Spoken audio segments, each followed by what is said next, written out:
ሰበር ዜና የነዳጅ ዋጋ በዓለም ግጭት ምክንያት እየጨመረ መሆኑ ተነገረ። በኢትዮጵያና ኤርትራ መካከል ውጥረቱ እንደጨመረ ነው የተባለው። በትግራይ ክልል የሰብአዊ ችግር እየታየ ነው። የ2026 ምርጫ ዝግጅት ሊጀምር ትንሽ ቀናት ቀሩት።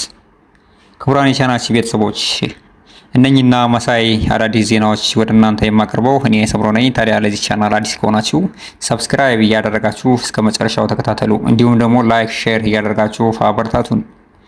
የነዳጅ ዋጋ ንረት በኢትዮጵያ የመካከለኛው ምስራቅ ቀጠና ጦርነት እየጀመረ በመምጣቱ ምክንያት ዓለም አቀፍ የነዳጅ ዋጋ ጭማሪ ተደርጓል ተባለ።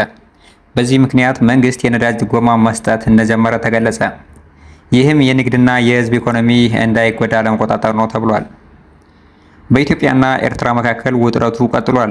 አንዳንድ የፖለቲካ ተንታኞች እንደሚሉት በኢትዮጵያና ኤርትራ መካከል እንደገና ግጭት ከተነሳ ልክ እንደ መካከለኛው ምስራቅ ሀገራት ለመላ አፍሪካና ወደ ሌሎች የዓለም ሀገራት የሚዛመት ከባድ ጦርነት ሊሆን እንደሚችል ተናግረዋል።